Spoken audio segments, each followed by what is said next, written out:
Thank you so much, Madam Speaker. On your communication on Uganda National Bureau of Standards. Madam Speaker, we are always battling with funding gaps here in the country. Uganda National Bureau of Standards is one area when we invest heavily in that entity that we should be able to reap much from it. Madam Speaker and colleagues, Uganda National Bureau of Standards is heavily facing challenges from human resource, from funding, and therefore it has costed many Ugandans who are in manufacturing, who are in business. The turnaround time of Uganda National Bureau of Standards is 12 months, almost 12 months. From the time you put a product to request for certification, it takes you about a year for them to certify a product. Whereas our counterparts here in Kenya, it takes less than a month to certify a product. Now, it has heavily costed many people who are in business.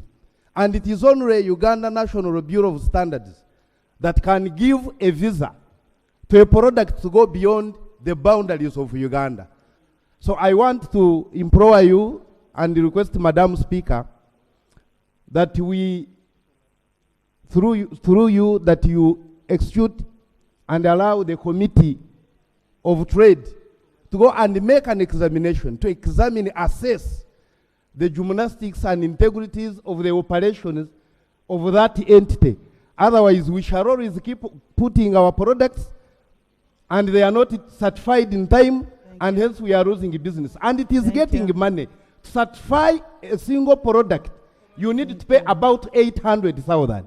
It collects over 80 billion annually, and its budget is about 40 billion. So, Madam Speaker, I think it is prudent if Thank you. information, Thank Madam. you. Yes. Thank you very much. Right Honorable Speaker, I want to thank my colleague for raising a matter on the Uganda National Bureau of Standards. Right Honorable Speaker, in this country, we from the fishing communities... It is not your colleague who raised, I raised. Okay, following up your for us from the fishing communities in this country are suffering at the hands of Uganda National Bureau of Standards. Why do I say that, Right Honorable Speaker? There are so-called illegal fishing gears, and yet Uganda Bureau of Standards is supposed to be at every one-stop center of the customs in this country to ensure that whatever product is not acceptable on the market of Uganda should not enter the country. The fishermen are now asking if these gears are illegal, where are they being produced in Uganda? If they are produced in Uganda, why is the government of Uganda allowing it on the market of Uganda? And if they are being imported, then why is the government allowing? And we have this agency called Uganda National Bureau of Standards. Right Honorable Speaker, that's why I really want to agree with my colleague that the traders, not only traders are suffering in this country at the hands of the Bureau, but even other communities like the fishing communities. So really, as Parliament, we should pronounce ourselves that these so-called illegal, undersized fishing gears should not be on the Ugandan markets so that our people don't continue to suffer. There is another information here. Right Honorable Speaker and colleagues, I think the issue being raised needs to be understood in context. Number one, the Minister of Trade, who is here, needs to tell us why we are still implementing the External Trade Act when we actually entered into the Common Market Protocol. Because the ministry has been licensing those fishing nets you are talking about. It's been the ministry, and the Minister of Trade, Honorable Bahati, is here. He needs to tell us, strengthening Uganda National Bureau of Standards is the responsibility of the Ministry of Trade. So the ministry should tell us where the challenges are, and then us as Parliament, as a committee responsible, we need to see how we can sufficiently fund Uganda National Bureau of Standards to undertake their mandate. We as Parliament, we have a responsibility, but the larger responsibility lies with the Minister in terms of the laws that we are using to license people to bring in nets when they are undersized, and also the conflict between the laws which became obsolete because of the Common Market Protocol, but which the Minister continues to invoke. Honorable Minister, yes, additional information. Thank you, Madam Speaker. We have had a discussion at the subcommittee of PACOB in charge of private sector competitiveness, where this matter was exhaustively discussed. UNBS, Madam Speaker and colleagues, is underperforming because of one, capacity. They have few people, they cannot perform the task. Secondly, the nature of their funding is a problem. Because when people who want the approval of the standards pay through URA and the money goes to a consolidated fund, the budget they have cannot finance the requirement that is out there. So as Parliament, we need to review this so that we can enable them to perform. Thank you. Fred? Thank you very much, Madam Speaker. Madam Speaker, the matter you've raised is very important. Whereas Bureau of Standards wants to be supported, but we must also look at support to those who are consuming their services. Importers in this case. Madam Speaker, pre-shipment inspection is mandatory for any imports coming into the country. And for the reason that the National Bureau of Standards does not have the support that Honorable Katesha has talked about, we need to support them. We have importers bringing goods from various countries outside Uganda. But because you don't have agencies representing Bureau of Standards in those countries, they come with their goods here and they are instead penalized because they were not able to have pre-shipment inspection done. So we need to support them, both in terms of capacity, in terms of resources, in order to allow trade to flow across board. I thank you very much. Thank you. Jude. Madam. Thank you, Right Honourable Speaker. Right Honourable Speaker, the issue of certification is a fundamental issue because not only is it for persons coming with new products, but even existing products. And we've seen cases whereby after a product has been certified for 1 year, 1 year has expired, UNBS requires you not to put the product on the shelf until the certification has been renewed. Yet they take more than 3 months to renew their certification. And that means you cannot even export the product. You cannot even produce additional product for almost 3 months. I'm giving this from a personal experience. Secondly, Right Honourable Speaker, is on the mandate for Uganda National Bureau of Standards. According to the mandate, they said they regulate any item that is of a rubber material, and as a result of that, gloves and also condoms qualify under that, and an item of plastic material, and as a result of that, even syringes.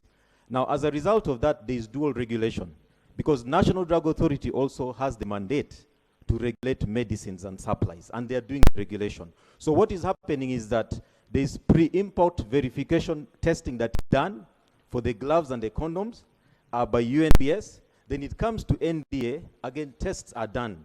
And there have been cases whereby one entity has passed the items, another entity has failed the items. It is very important that the Attorney General gives guidance and direction on which entity has the mandate to regulate items. And if there is need to amend the law, then you need to have this amendment, because this is something as a health committee has been raised as a concern to us by National Drug Authority. Thank you.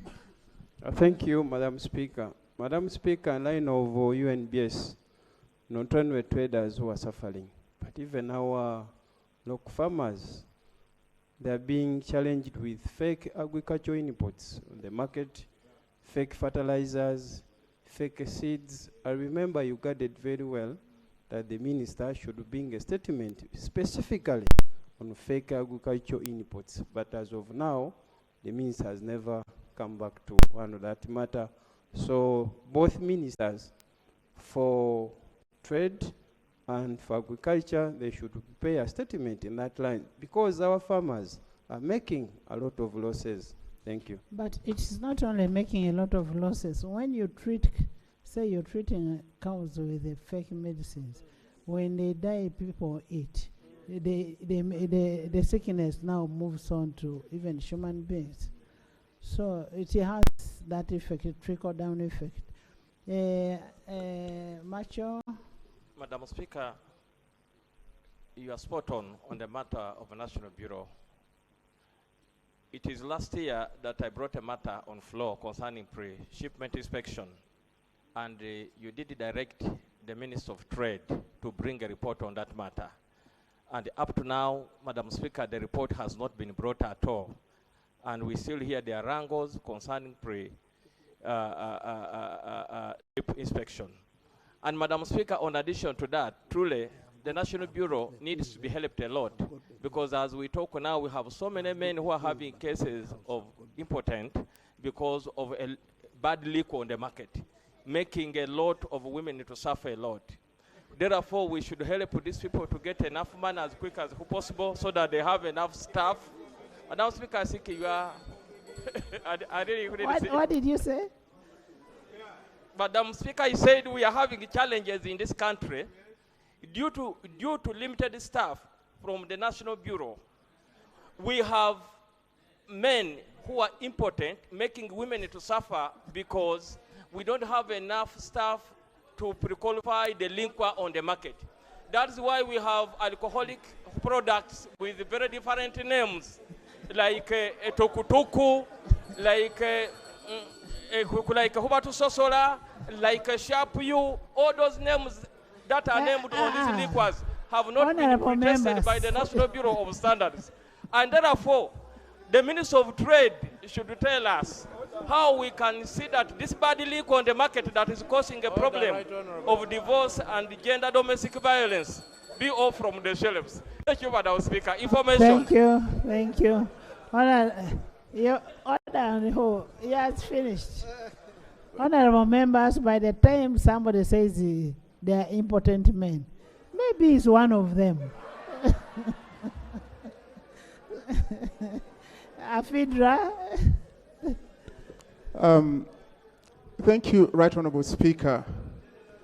On your communication regarding the issue of UNBS, I want to speak as a former board member of UNBS. And first, yes, I was a board member of Uganda National Bureau of Standards appointed by the President. I served for 6 years. And I want to make a submission first by thanking Parliament. 2 years ago, Parliament appropriated resources for UNBS, where they recruited more than 100 staff. This was in the financial year 2022-2023. And here, if we were talking about lack of staffing or inadequate staff at UNBS, Madam Speaker, my opinion is the utilization of the few staff to be able to deliver maximally. We know that government stopped recruitment in many institutions, including UNBS. But that said, what I want to submit more on, and it is very challenging, is pre-shipment inspection. We received a circular by the ED, Uganda National Bureau of Standards, instructing that this service, where the condoms are supposed to be inspected before they are shipped, all the vehicles supposed to be inspected before they are shipped into this country, that service is now being stopped. And that service, therefore, is going to be carried out by the UNBS. And therefore, if this service is going to be carried out by UNBS, what is the staffing quality? What is the preparation of UNBS to be able to undertake this service in country? Aware that we have issues of quality, aware that we have issues of corruption in this country. So my take is UNBS should come out through the Minister of Trade and explain to the country that the quality of vehicles, the quality of different imports that Ugandans consume will not be jeopardized by the fact that it's now being done in country apart from being done from the pre-shipment inspection destinations, whether it be in Dubai or Japan or China. That is my greatest worry, and that's where I want to applaud you through the minister to come up with clarity whether this is the situation now or The service providers will continue to conduct their services of pre-shipment inspection from the different countries. Right Honorable, I beg to submit. Thank you so much. We will wait to, these are the gallant persons we introduced, the athletes. Please just stand up and wave at, please stand up. Who is Chelang? Chelang? Chesang. Okay, we'll wait when they come.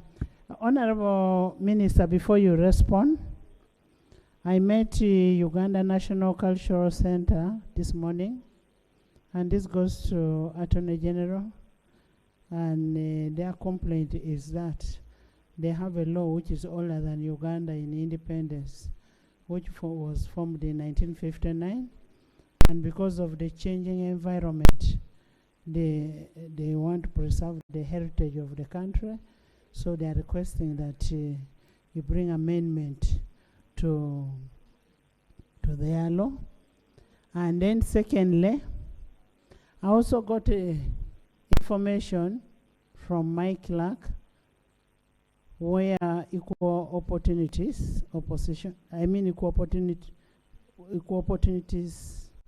Commission and Public Service have written to the clerk that they want a report on how much each member of parliament gets, how much do staffs of parliament get. I think people are forgetting separation of power. The Uganda Parliamentary Commission is a standalone. We do not belong to Equal Opportunities. We are not civil servants for public service to start asking for the salaries of members of parliament. And it is high time, Attorney General, you tell these people that we have our independence. We should not be asked.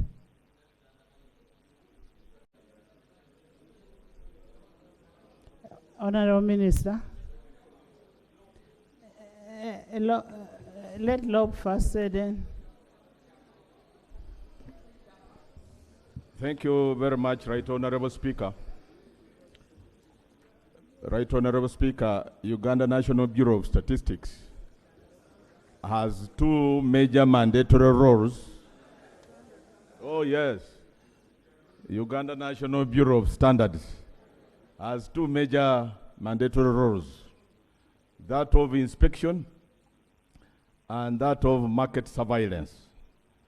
But they grapple with the two challenges, Madam Speaker.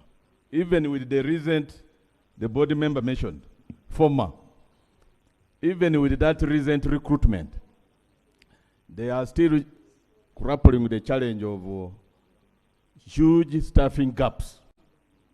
And I know the minister should be aware of this. I myself at the border, because I'm very common at the border, during a pre-shipment challenge, which the Honorable, together with the Honorable Angura, who were there.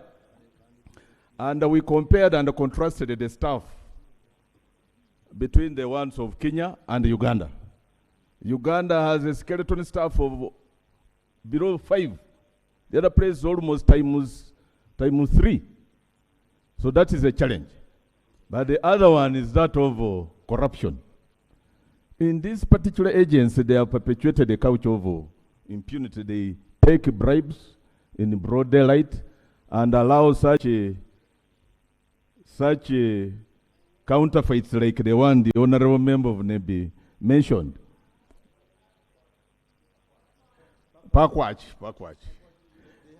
Most of these fake goods on the market, this particular National Bureau of Standards cannot conduct country-wide inspection like they are required by law, and that's why they are awash in the country, all the counterfeits. Thank you, Madam Speaker. Thank you, Minister.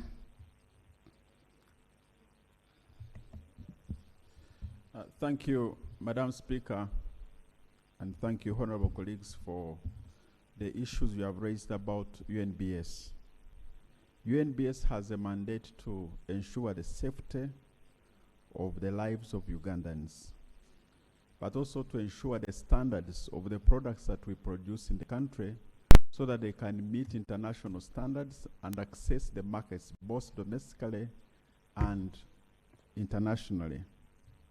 And as a result of the expansion of our industrial sector, as you recall, Madam Speaker and honorable colleagues, the industrial sector has grown.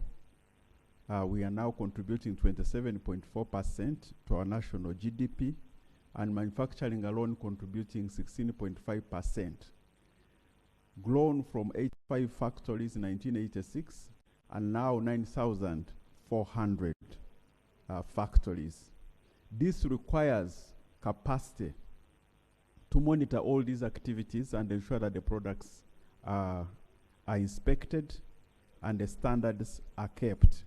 So the length of time that we take should be on an average of 2 months. And we shall get the report, Madam Speaker, and circulate it to all members of Parliament to see how many have applied and how long we have taken to approve, to satisfy. Some of the reasons why they take long is because some companies ask some information and they don't give it in time. And yet we must ensure the safety of these products. So I'm happy that this afternoon there seems to be a consensus coming out of members of Parliament that UNBS needs to be supported, to be given resources enough to recruit enough people for enforcement, to recruit enough people for certification. On the second point of harmonization of UNBS laws and NDA, we proposed an amendment to the UNDA Act, and we are working together with the Minister of Health. Actually, tomorrow we have a consultative meeting to ensure that we harmonize to see which products are handled by UNBS, which products are going to be handled by NDA. And the Attorney General is providing guidance in this matter. On why we are still applying the External Trade Act vis-a-vis the new act that was enacted, as far as we understand, and the Attorney General will give guidance, the External Trade Act has never been repealed, and therefore it is still a law that is applied in Uganda. But the Attorney General can give more information. So, Madam Speaker, we will be ready.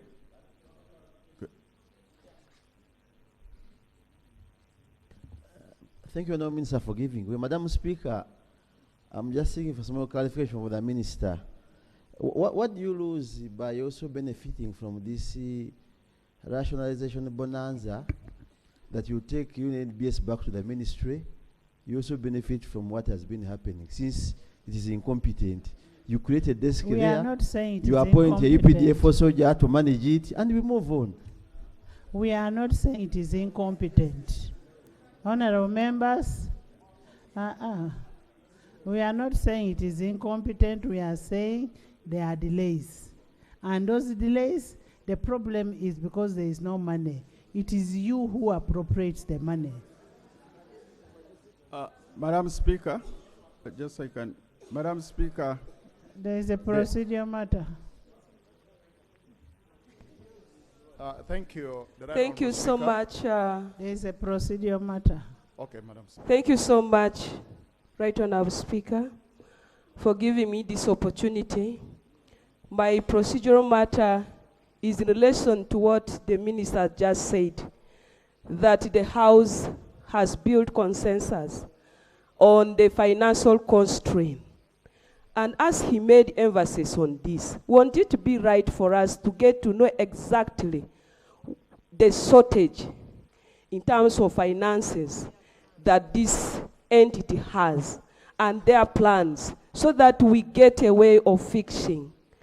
Therefore, without knowing how much, are we proceeding rightly? We are proceeding well because we have a sectoral committee responsible for it and to look at all those issues that are being raised, and it will report to this House. since we are going for BFP, so the sectoral committee is looking at it. Honorable members, when you look at, I'm still on the salaries of members of parliament. When you look at Article 32(3), there shall be a commission called the Equal Opportunities Commission, whose composition and functions shall be determined by an act of parliament. The Equal Opportunities Commission shall be established within 1 year after the coming into force of the Constitution as amended in 1995. Can I have some attention? Parliament shall make laws for the purpose of giving full effect to this article.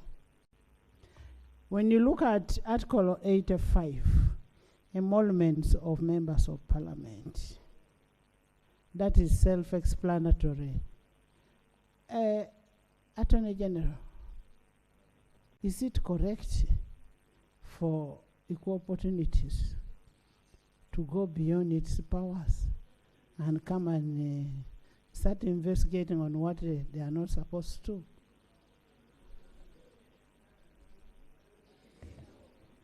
Thank you, Right Honorable Speaker.